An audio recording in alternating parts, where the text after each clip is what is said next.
El anarquismo es una filosofía social que llama a la oposición de la política y a la abolición del Estado, y por extensión también al rechazo de todo gobierno, democrático o dictatorial, o de toda autoridad social impuesta sobre el individuo por considerarlos innecesarios o nocivos. No existe un acuerdo académico en cuanto a una clasificación de las corrientes anarquistas, pero algunos hacen una distinción entre dos líneas básicas que son individualistas y socialistas. También es común señalar como las corrientes históricas más importantes al anarquismo individualista, al mutualismo, al anarcocomunismo y al anarcosindicalismo, y, según algunas fuentes, también al colectivismo. Y es que, para hacer honor a la verdad, al tratarse de una filosofía fundamentada en la libertad de elección de las personas, puede haber tantos tipos de anarquismo como individuos en una sociedad. Aunque han surgido diversos pensadores y movimientos precursores desde la antigüedad, el punto de partida que suele tomarse para el inicio del pensamiento anarquista moderno se remonta a finales del siglo XVIII en la obra de William Godwin. El que me coacciona pretende hacerlo porque sus razones son fuertes, pero realmente lo hace porque son débiles. Hacia 1880 había tres concepciones anarquistas vigentes: el colectivismo en España, el individualista mutualista en Estados Unidos y el anarcocomunismo que se difundía en el resto de Europa. Y entre otros, tuvo como pensadores esenciales a Piotr Kropotkin.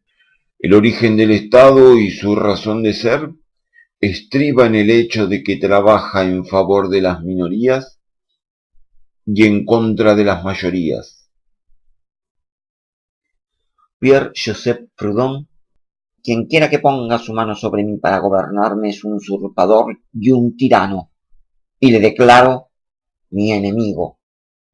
Enrico Malatesta: anarquista es, por definición, aquel que no quiere ser oprimido y no quiere ser opresor, aquel que quiere el máximo bienestar, la máxima libertad, el máximo desarrollo posible para todos los seres humanos.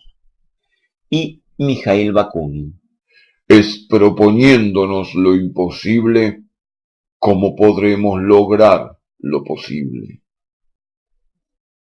si en algo coincidían las diferentes tendencias anarquistas, es en no creer en el dominio del hombre sobre el hombre. Para esto impulsan que las instituciones se formen por el libre acuerdo de los ciudadanos, sin que exista la utilización de la fuerza ni la coacción. Están convencidos que un mundo mejor es posible y para ello solo es necesario erradicar la existencia del gobierno, autoritario en sí mismo y opresor de las libertades por antonomasia. Promueven una organización social de tipo horizontal, sin jerarquías de ninguna índole que pueda corromper la libertad intrínseca del ser humano.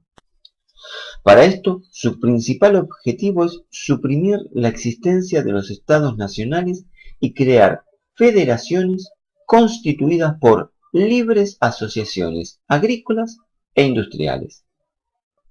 Están convencidos que cualquier estructura sistemática, incluso las que cuentan con un líder escogido por la mayoría, es mala y está condenada a la opresión del pueblo. Por esto último, a los anarquistas y a los comunistas se les hizo muy difícil organizarse conjuntamente, y estas diferencias sustanciales terminaron enfrentándolos hasta dividirlos. A pesar que quienes estudian esta filosofía suelen coincidir con la máxima de Vicente Huidobro: Es incomprensible que un individuo que haya estudiado en profundidad la sociedad actual no sea comunista. Y es incomprensible que un individuo que haya estudiado en profundidad al comunismo no sea anarquista. el anarcosindicalismo en específico fue el anarquismo más difundido en América. Es un movimiento de organización y lucha de los trabajadores a través de sindicatos autónomos del poder político y se produce como resultado de la unión del anarquismo y la acción sindical revolucionaria. Esto se daba porque los anarquistas veían que la emancipación de la clase trabajadora debía ser alcanzada por la propia clase trabajadora y sus propias instituciones. Además, los anarcosindicalistas contemplaban al movimiento sindical al mismo tiempo como medio para organizar al proletariado para la revolución y un armazón alrededor del cual se podría construir la sociedad devenida de dicha revolución. El objetivo revolucionario anarcosindicalista es la conquista de los medios de producción y distribución por parte de los trabajadores y la abolición del sistema salarial y de las clases sociales, tras lo cual se reorganizaría la sociedad según los principios federalistas y de democracia directa, gestionando todas las estructuras políticas y económicas por parte de los mismos trabajadores en un planteamiento conocido como autogestión. Las tendencias sindicales en los movimientos de trabajadores occidentales se vieron debilitadas por el fervor nacionalista desencadenado por la Primera Guerra Mundial y el éxito de la Revolución Rusa, que llevó a muchos sindicalistas a adherirse al modelo comunista de Lenin. Los sindicalistas que rechazaron la vía comunista formaron en 1922 la Asociación Internacional de Trabajadores. Entre finales del siglo XIX y principios del XX se sucedieron las revueltas anarquistas, las cuales fueron reprimidas con furia homicida por las fuerzas del orden, y los atentados con bombas se pusieron al orden del día. Esto condujo a mayores represiones gubernamentales, encarcelamientos, ejecuciones y destierros masivos que debilitaron al movimiento.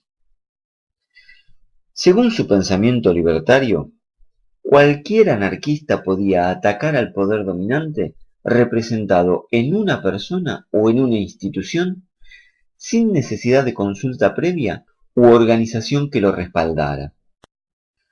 Muchos de estos ataques fueron realizados por anarquistas en solitario y como represalia por alguna manifestación reprimida sangrientamente o la muerte de algún obrero en particular, y generalmente iban dirigidos o al autor material del hecho, o al jefe policial o militar del operativo, o alguna institución representativamente opresora. Los anarquistas plantearon la lucha en términos de una revolución que no se negociaba. Para que el cambio social se diera, debía ser total o estaría condenado al fracaso. Por esto, los anarquistas estaban condenados a triunfar o morir, y mantuvieron sus principios intactos hasta el final. Las preguntas obvias sobre el anarquismo son: ¿puede el ser humano vivir en sociedad sin un gobierno que lo regule? ¿Una estructura social por sí misma no termina siendo una forma de gobierno, aunque no haya un mandatario en particular? ¿Pueden distintas libres asociaciones de trabajadores articularse entre sí sin un marco legal que las regule? ¿La libertad total del ser humano es posible en comunidad? Sin gobierno, ¿es posible el progreso social de la especie? El desarrollo dispar de las distintas fuerzas productivas ¿no generaría conflictos entre ellas? ¿Puede un mundo globalizado funcionar armónicamente sin políticas y funcionarios que administren y regulen las distintas áreas? El anarquismo tuvo un papel muy importante en España, donde, tras el estallido de la Guerra Civil en 1936, probaron su efectividad como fuerza revolucionaria colectivizando muchas fábricas y poblaciones enteras, generalmente con éxito, demostrando en la práctica que una construcción social horizontal y sin gobierno no solo podía funcionar, sino que además podía articularse con otras estrategias de libre asociación que iban desde el cooperativismo hasta la abolición del dinero. Desde el final de la Guerra Civil Española no ha habido, en ninguna parte del mundo, otro movimiento político significativo en términos de movimientos de masas más importante y variado que el alcanzado en este periodo. Aunque la teoría anarquista continúa hasta nuestros días a través de muchas vertientes. Muy bien, yo les digo más o menos qué es, ustedes dirán por qué no funciona.